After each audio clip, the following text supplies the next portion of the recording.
Assalamu alaikum students. In our previous video we have discussed about matter in our surroundings, right? We have also seen the definition of matter, that is nothing but any object, anything that occupies space and have mass. We are calling it as matter, right? It can be a bench, can be a plant, animal, stone, food, anything. That means any living or non-living object which has the capacity to occupy the space. It can cover some space and as well as have got some mass. In general terms you can call it as weight. If it has mass and can occupy space, have weight and cover some area, then you are calling it as matter. In today's video we will discuss the nature of matter. For example, see, as I have told you in the previous video, the concept of matter has been discussed from several hundred years. It is not like we are studying about these things, about this matter in the present age only or in the modern age only. No, people were very well aware of matter, its nature, and all these things were under discussion from a very long time, right? So depending upon that, a debate, or you can say there were two different ideas regarding the nature of matter. One was whether matter was continuous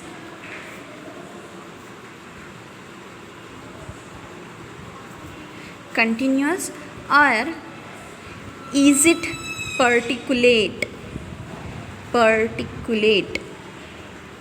What does this mean? See here, when we are discussing about the things, like for example we will take this bench. Bench is made up of wood, right? So in case of wood, the wood is arranged in such a manner that it appears continuous, layer after a layer or one after another. It is continuous. You cannot make particles out of it, right? But in the similar manner for stone, you can crush it, you can convert it into powder or crystal, you can convert it into minute stones like concrete you will get, right? So depending upon this only, for any substance, even though both are included in the category of matter, but still they have different natures, right? So due to that only these two ideas have arrived, that is whether the matter is continuous or particulate. To understand this, we will perform one activity. What is that? Take a container. So what you have to do here is take a container filled with water. You can take a glass, you can take a tumbler, fill it with water and mark the level of water there, right? Now add 2 spoonsful or 1 spoon. If you are taking a glass of water, then add 1 spoonful of salt or sugar, right? You can mix salt or sugar into this water container. Once you have put that into it, stir it well. That means dissolve it properly. After dissolving, again note down the level of the water there. What do you observe? Think about it. Taking water, adding salt,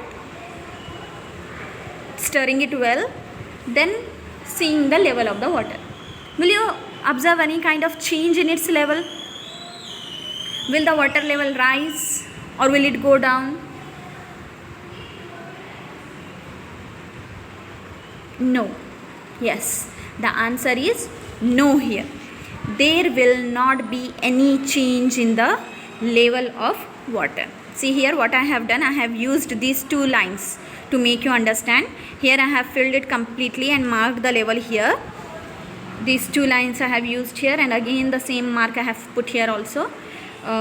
So this is indicating that there will not be any rise. There will not be any rise in the level of water. Now the question comes, why is it happening?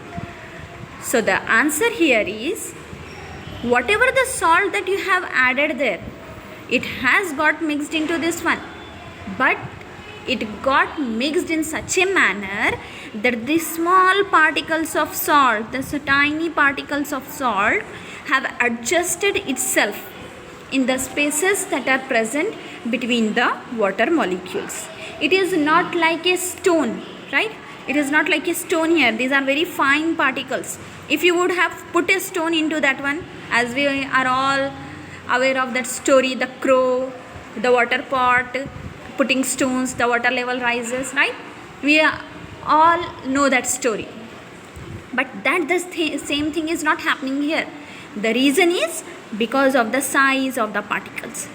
The particles are so tiny that they are adjusting themselves, they are fixing themselves in the spaces that are present between the water molecules. And due to this reason, even if you are adding a large quantity of salt to it, the level of the water is not rising. And hence, the same level of water will be observed even though the salt is completely mixed into it. This, or else you can take one more activity wherein instead of salt you can add Dettol, right? The antiseptic Dettol, liquid Dettol. You can use a cap full of Dettol, put it into one bucket of water. Now do one thing, start adding water to that bucket. So, or you can keep on changing the water of the bucket, but still you will have that smell of Dettol, right? You might have observed the smell doesn't go easily, and this is indicating that whatever the matter that we are using here is present in such a fine particles, such small particles are present there which are not visible to us, even though it is appearing like this much quantity of substance only, but they contain millions of particles, millions or billions of particles in which are responsible for changing the nature of this substance, making it salty. Even though after dissolving the salt is not visible to us, but still it makes that water salty. Same with Dettol, even if it is not visible to us, but the smell can be detected, right? So it is happening, or it will happen only if the particles or the matter is present in the form of particles which are very minute, which are very fine in their structure, so that they are not detected easily, they cannot be seen easily, but still their presence can be felt, right? So finally, after doing these activities, the scientist came to the conclusion that the nature of the matter is not continuous, right? It is not continuous. Instead, it is particulate in nature, right? Particulate, here it is coming from the term particles. The particle nature, any substance having particle nature, fine minute structures are there, we call it as particulate. So by these activities we have come to the conclusion that nature of matter is particulate. Which activity is done here? The addition of salt in water, or you can use sugar, Dettol, anything that will make the thing invisible, that appears to be invisible, but still its presence can be felt, right? So in this manner we have decided, we have come to the conclusion that nature of the matter is particulate. Now one thing, students, you don't have to draw all these things, you don't have to write these things, it's just for your understanding.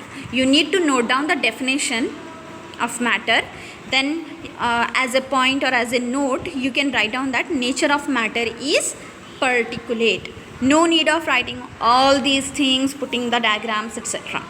Okay.